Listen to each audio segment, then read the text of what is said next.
அனைவருக்கும் வணக்கம். நம்ம இப்போ இந்த DC and versus Lucknow Super Giants இந்த மேட்ச் தான் நம்ம இந்த ப்ரிடிக்ஷன் வீடியோவில் பார்க்க போகிறோம். அதுக்கு முன்னாடி நான் உங்களுக்கு ஒரு விஷயம் சொல்லிக்கிறேன். இப்போ நம்ம கணிச்ச 2 மேட்சாக இருக்கட்டும், எஸ்ஆர்ஹெச் வாசஸ் என்ன இப்போ குழந்தைங்க ராஜஸ்தான் ராயல்ஸ், அப்புறம் கேகேஆர் வாசஸ் ஆர்சிபி 2 மேட்ச்லையுமே நம்ம என்னுடைய கணிப்பை கரெக்டாக கொடுத்துருப்போம். பிளேயர்ஸ் ப்ரிடிக்ஷன்ஸ் மட்டும் நாம முன்னாடியே சொல்லியிருந்த மாதிரி ஒரு 5-10 மேட்ச் கழிச்சு நம்ம பிளேயர்ஸ் ப்ரிடிக்ஷன்ஸ்ல ஒரு நல்ல ஒரு மாற்றம் 80% 90% நம்ம கொடுப்போம் அப்படிங்கிறத நான் நம்புறேன். ஸோ அந்த மாதிரி நம்ம ப்ரிடிக்ஷன்ஸ் இருக்க போகுது. ஸோ பொறுத்திருந்து பாருங்க. இன்னொன்று என்னன்னா, இப்போ நான் நல்லா கொடுக்குறேன் அப்படிங்கிறப்போ நீங்க என்னை ஆதரவு தெரிவிக்கிறது ஓகே, அக்செப்ட் பண்ணிக்கிறேன். பட் ஆனால் நம்ம சில டைம் எல்லாருமே எல்லா மேட்சையுமே 90 மேட்சையுமே இல்லை 100 மேட்சுமே கரெக்டாக கொடுப்பாங்கன்னு சொல்ல முடியாது. அப்பப்போ யானைக்கும் அடி சறுக்கும் அப்படிங்கிறது யதார்த்தம் தான்.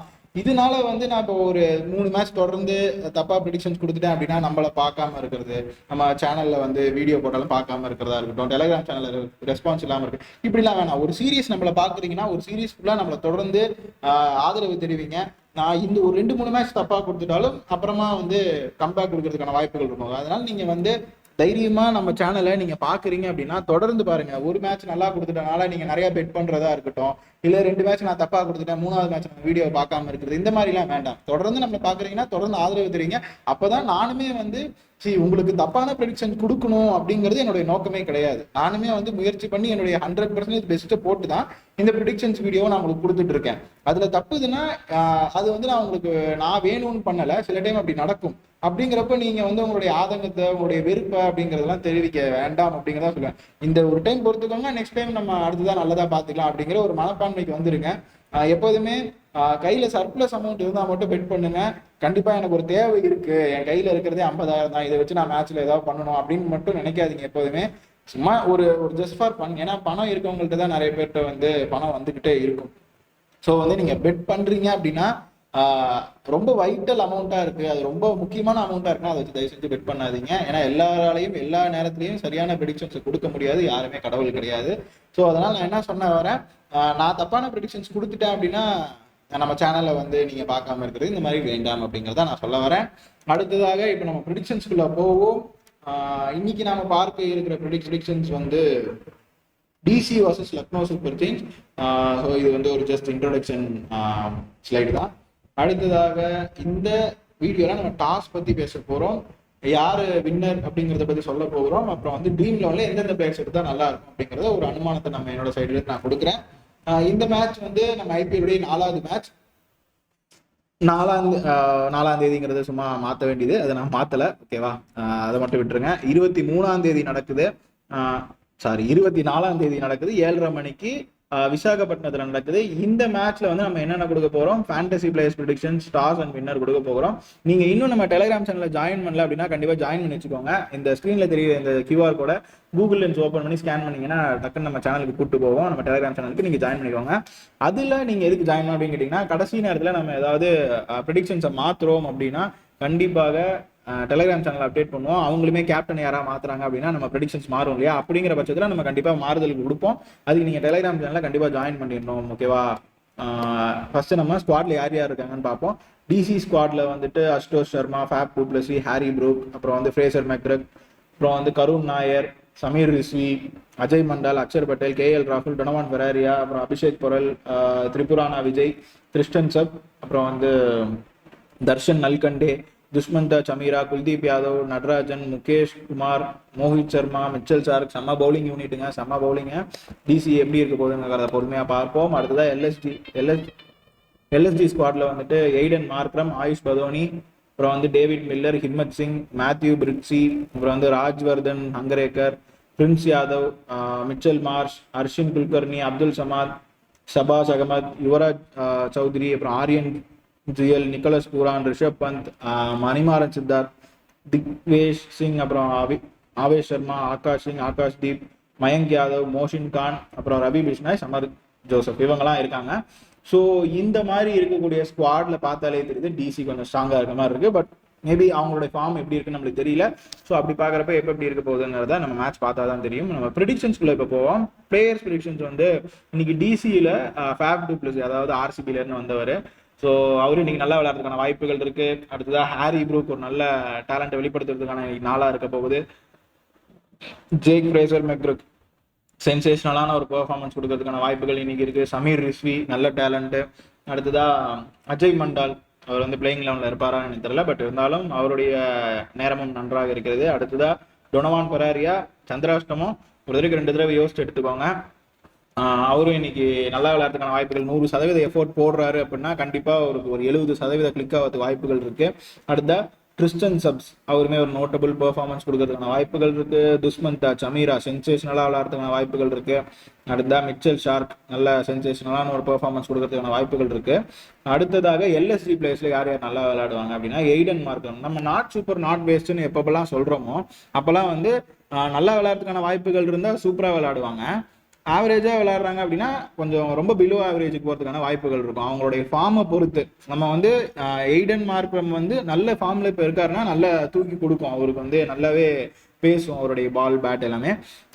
அந்த மாதிரி நம்ம எடுத்துக்கணும். இப்போ எய்டன் மார்க்ரம் 50-50 அப்படின்னா நீங்க கன்சிடர் பண்ணலாம், நல்லா தான் விளையாடுவார் அவரு. ஆயுஷ் பதோனி வந்து நோட்டபிள் பெர்ஃபார்மன்ஸ் கொடுக்கறதுக்கான வாய்ப்புகள் இருக்கு. அப்புறம் ஹிம்மத் சிங் வந்து நோட்டபிள் பெர்ஃபார்மன்ஸ், நல்லா எக்ஸ்ட்ராடினரி பெர்ஃபார்மன்ஸ் இருக்கும். மேத்யூ பிரிட்ஸ்கி அவருமே நல்லா ஃபேர் பிளே, ஒரு எபோவ் ஆவரேஜ் நல்லா இருக்கும், ஒரு 30-40 ரன் அடிக்கிறதுக்கான வாய்ப்புகள் இருக்கும். நல்ல பவுலிங் பண்ணுறதுக்கான வாய்ப்புகள் இருக்கும். அப்துல் சமாத் வந்து சென்சேஷனான ஒரு பெர்ஃபார்மன்ஸ்.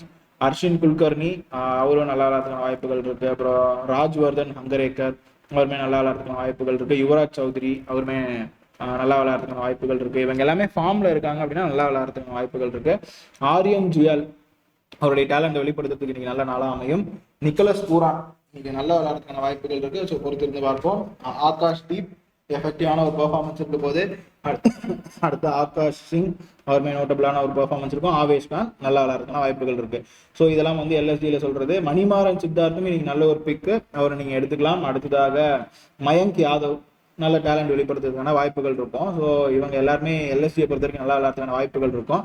ஸோ அப்படி பார்க்குறப்போ எல்எஸ்டியில் ஒரு 3, 6, 9, 12, 15 பேர் நல்லா விளையாடுறாங்க. இதே வந்து டிசியில் எத்தனை பேர் நல்லா விளையாடுறாங்க அப்படின்னு பார்த்தீங்க அப்படின்னா 9 லைக் 12. ஸோ இது எல்லாருமே பிளேயிங் லெவனில் இருப்பாங்களா அப்படின்னு நம்மளால சொல்ல முடியாது. ஸோ எல்எஸ்டியில் பிளேயிங் லெவனில் இல்லாதவங்களே நம்ம ப்ரெடிக்ட் பண்ணியிருப்போம், அதனால அது கணக்கில் எடுத்துக்க வேண்டாம். ஃபிளாப் பிளேயர்ஸை பொறுத்த வரைக்கும் அஷ்டோஷ் சர்மா நல்லா விளையாடுறதுக்கான வாய்ப்புகள் சற்று கம்மி. அடுத்ததா கருண் நாயர் வேண்டாம். அக்ஷர் பட்டேல் அவர் நல்ல ஃபார்ம்ல தான் இருக்காரு, பட் ஸ்டில் நம்ம ஆல்ரவுண்டருங்கிறவங்க எப்போதுமே ஃபிளாப் பிளேயர்ஸ்ல கொடுக்குறோம் அப்படின்னா கன்சிடர் பண்ண வேண்டாம். ஏன்னா வந்து பேட்டிங்ல விட்டா பவுலிங்ல பிடிப்பாங்க, பவுலிங்ல விட்டா பேட்டிங்ல பிடிப்பாங்க. ஸோ திரிபுரானா விஜய் ஆவரேஜான ஒரு பெர்ஃபார்மன்ஸ் அதனால எடுக்க வேண்டாம். அபிஷேக் குரல் வேண்டாம். கேஎல் ராகுல் ஒரு விக்கெட் கீப்பரா பாக்குறப்போ எடுக்க வேண்டாம் அப்படிங்கிறத நான் சொல்லுவேன். இது போக வந்து இது எல்லாமே வந்து ஒரு ஆரம்ப கட்டம் தான். ஒரு 10 மேட்ச் போட்டு அதுக்கப்புறம் கண்டிப்பா நல்ல ப்ரெடிக்ஷன்ஸ் கொடுக்கறதுக்கான வாய்ப்புகள் இருக்கும். தர்ஷன் நல்கண்டே நல்ல ஆவரேஜான ஒரு பெர்ஃபார்மன்ஸ். குல்தீப் யாதவும் இன்னைக்கு கொஞ்சம் நல்லா விளையாடுறதுக்கான வாய்ப்புகள் சற்று கம்மி. மோஹித் சர்மாவும் ஆவரேஜான ஒரு பெர்ஃபார்மன்ஸ். முகேஷ் சர்மா ஆவரேஜான ஒரு பெர்ஃபார்மன்ஸ். நடராஜன் நல்லா பெர்ஃபார்ம் பண்ண மாட்டார் அப்படிங்கிற மாதிரி அவர் முதல்ல விளையாட வராரானே தெரியல, பார்ப்போம். அடுத்ததா எல்எஸ்டியில் வந்துட்டு டேவிட் மில்லர் இன்னைக்கு ஆவரேஜான பெர்ஃபார்மன்ஸ் எடுக்க வேண்டாம். மிச்சல் மார்ஷும் வேண்டாம். அடுத்தா பிரின்ஸ் யாதவ் அவரும் வேண்டாம். ஷபாஸ் அகமத் அவருமே இன்னைக்கு நல்லா விளையாட மாட்டாரு. ரிஷப் பந்த் வேண்டாம். அடுத்ததாக திக்வேஷ் சிங் அவருமே இன்னைக்கு ஆவரேஜான ஒரு பெர்ஃபார்மன்ஸ். மோஷின் கான் வேண்டாம். ரவி பிஷ்னாய் அவருமே இன்னைக்கு ஆவரேஜான ஒரு பெர்ஃபார்மன்ஸ் இருக்கும் அப்படிங்கிற மாதிரி இருக்கு. அடுத்ததாக சமருப் ஜோசப் அவருமே இன்னைக்கு ஆவரேஜான ஒரு பெர்ஃபார்மன்ஸ் இருக்க போகுது. அடுத்ததா ப்ராமிசிங் பிளேஸ்ல யார் யார் நல்லா விளையாடுவாங்க அப்படின்னா ஃபேஃப் டு பிளஸி அருமையான ஒரு பிளே இன்னைக்கு கொடுக்கறதுக்கான வாய்ப்புகள் இருக்கு. அடுத்தா ஹாரி ப்ரூக் அவருமே வந்து ஒரு ப்ராமிசிங்கான ஒரு பெர்ஃபார்மன்ஸ் கொடுப்பாரு. சமீர் ரிஸ்வி நீ நல்லா விளையாடுறதுக்கான வாய்ப்புகள் இருக்கு, அவர் நம்பி எடுக்கலாம். இப்போ ப்ராமிசிங் பிளேயர்னா நம்ம என்ன சொல்றோம் அப்படின்னா கண்டிப்பாக அவர் வந்து ட்ரீம் லெவலில் நம்பி எடுக்கலாம். நீங்க டீம் போடுறீங்க அப்படின்னா நம்பி எடுக்கலாம், அதான் நம்ம சொல்ல வரோம். அடுத்தா கிறிஸ்டன் சப்ஸ் அவருமே இன்னைக்கு ஒரு ப்ராமிசிங்கான ஒரு பெர்ஃபார்மன்ஸ் இருக்கும். எய்டன் மார்க்ரம் எடுக்கலாம். ஸோ நீங்க வந்து பார்த்துக்கிட்டீங்கன்னா ஒரு 5 பிளேயர்ஸ் வந்து டிசில இருந்து வராங்க. Aiden Markram LSD. ஸோ அதுல இருந்து பாத்தீங்கன்னா எல்எஸ்டியில வந்து எய்டன் மார்க்ரம், ஆயுஷ் பதானி, ஹிம்மத் சிங், அப்புறம் வந்து அர்ஷின் குல்கர்னி, ராஜ்வர்தன் ஹங்கரேக்கர். ஸோ இவங்களாம் நல்ல பெர்ஃபார்மன்ஸ் கொடுக்குறதானே. யுவராஜ் சௌத்ரி இந்த மாதிரி அதை விட தாண்டி அதிகமாக 5 தாண்டி போகுது அப்படிங்கிறப்போ நம்ம வந்து எல்எஸ்டி வந்து பிளேயர்ஸ்ல கொஞ்சம் நல்லா விளையாடுவாங்க அப்படிங்கிற மாதிரி சொல்லலாம். ஆரியன் ஜுயல், அப்புறம் வந்து நிக்கலஸ் பூரான் இன்னைக்கு ப்ராமிசிங்காக விளையாடுறதுக்கான வாய்ப்புகள் இருக்கு. ஆகாஷ் சிங் ப்ராமிசிங், அப்புறம் ஆவேஷ் கானும் நல்லா விளையாடுறதுக்கான வாய்ப்புகள் இருக்கு. மயங்க் யாதவ் நல்லா விளையாடுறதுக்கான வாய்ப்புகள் இருக்கு. ஸோ இப்போ நம்ம வந்து மேட்ச் வின்னருக்கு போவோம். இப்போ இந்த மேட்சை பொறுத்த வரைக்கும் ஜாதகத்துல நம்ம வந்து எப்படின்னா பிளேயர்ஸ் ப்ரெடிக்ஷன்ஸை பார்க்குறப்போ எல்எஸ்ஜி ஸ்ட்ராங்காகவும் இருக்க மாதிரி இருக்கு, டிசி ஸ்ட்ராங்காக இருக்க மாதிரியும் இருக்கு, ரெண்டுமே ஈக்குவலா இருக்கு. பட் ஜாதகத்தை எடுத்து பார்க்குறப்போ டிசிக்கு ஒரு 5% அதிகமா இருக்கு. இன்னொரு பியூட்டி என்னன்னா இந்த மேட்ச் வந்து ஒரு அன்ஷோர் ப்ரெடிக்ஷன்ஸ் கேட்டகரியில நான் சொல்லுவேன். நீங்க முன்னாடி நம்ம இன்ட்ரோ வீடியோ பார்த்துருந்தீங்கன்னா தெரியும், ஒரு அன்ஷோர் ப்ரெடிக்ஷன்ஸ் நம்ம சில மேட்ச் கொடுப்போம்னு சொல்லிட்டு.